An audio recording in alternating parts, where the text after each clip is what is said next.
কখনো ভেবে দেখেছেন শৈশবে সেই নিষ্পাপ আবদারগুলো বড় হওয়ার পর কতটা বদলে যায়? 3 বছরের ছোট্ট বিল্ল যখন তার বাবার কাছে আবদার করছিল, সে তার সবটুকু ভালোবাসা, সবটুকু চুমু শুধু তার বাবা মা আর ভাইয়ের জন্যই জমিয়ে রাখবে।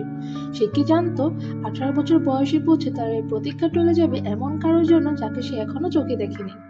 গল্পের মায়াজালে আপনাদের স্বাগত জানাতে আমি চলে এসেছি আপনাদের প্রিয় চ্যানেল উইসপেরিয়া রিলামে। আজ আমরা হারাবো এক অদ্ভুত মায়াবী ভালোবাসার গল্পে। আজকের গল্প মনিকা মুরফির লেখা অত্যন্ত জনপ্রিয় একটি novel, all my kisses for you. Chapter 1।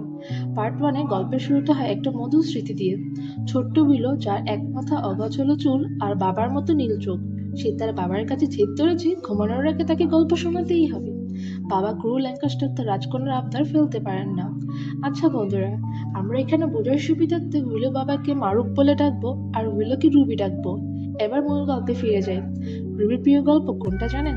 তার বাবা আর মায়ের ভালোবাসার গল্প। যেখানে মা প্রথম দেখায় বাবাকে একদম পছন্দ করেননি। রুবির বাবা তখন হেসে তাকে বলতেন রুবির কাছে তার মা এখনো অনেকগুলো চুমু পাওনা আছে। সেদিন ছোট্ট রুবি বলেছিল, ড্যাডি, আমিও এমন একজন হাজবেন্ড চাই যে আমাকে অনেক অনেক আদর করবে, কিন্তু আপাতত আমার সব কি শুধু তোমার আর মাম্মার জন্য। বাবার বুকটি তখন হয়তো অজান্তেই কেঁপে উঠেছিল।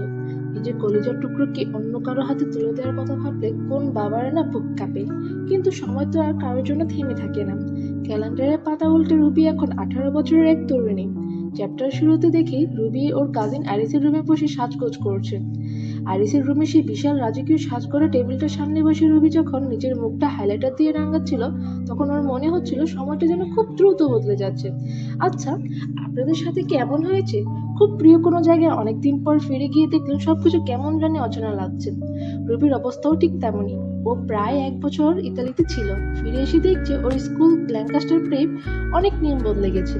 স্কুলে হেডমাস্টারও নাকি বদলে গিয়েছে। এমনকি রুবির নিজের ভাইগুলো যেন হঠাৎ করে অনেক লম্বা হয়ে গিয়েছে। রুবির কাজিন আরিস মেয়েটা বেশ জন্মানে, কিন্তু সে একটু নাটকীয় বটে।